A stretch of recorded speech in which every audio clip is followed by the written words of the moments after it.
Pourquoi et comment aller vers une démocratie participative? Aujourd'hui, toute personne a le droit d'accéder aux informations relatives à l'environnement et de participer à l'élaboration des décisions ayant une incidence sur celui-ci. C'est en effet prévu par la loi. Cependant, cela n'est pas toujours suffisant. De plus en plus de projets sont contestés sur le territoire, ce qui fait naître de nombreuses tensions. Pour répondre à cette situation, il faut donc améliorer la démocratie participative, c'est-à-dire faire en sorte d'impliquer plus directement les citoyens dans les décisions environnementales.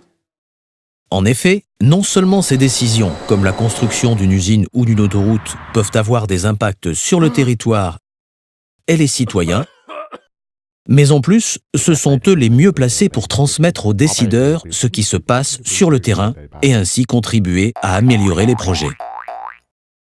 Ainsi, pour que demain la participation de tous les acteurs soit efficace, il faudrait faciliter leur implication. D'abord, en soumettant au débat les politiques d'aménagement du territoire, pour définir collectivement le cadre dans lequel s'inscrit le projet. Ensuite, si une concertation est prévue, en faisant participer les citoyens dès le début du projet, lorsque plusieurs options sont encore possibles, pour que leurs propositions puissent réellement être prises en compte et le projet modifié. Enfin, si aucune concertation n'est prévue, en mettant en place un droit d'alerte citoyenne, c'est-à-dire en permettant aux citoyens dont le territoire est concerné par un projet d'aménagement de demander la mise en place d'une concertation.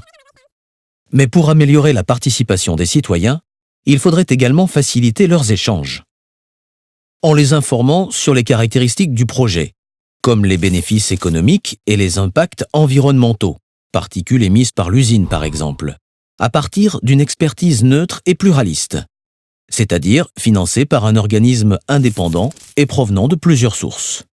Elle doit également prendre en compte l'expérience pratique recueillie par les citoyens sur le terrain.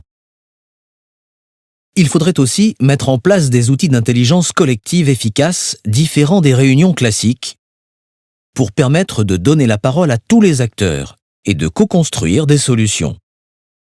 C'est notamment le cas du World Café ou du Forum ouvert qui crée un véritable lieu d'échange. Aujourd'hui, plus que jamais, une nouvelle démocratie doit voir le jour afin que tous les acteurs élaborent ensemble les solutions du futur.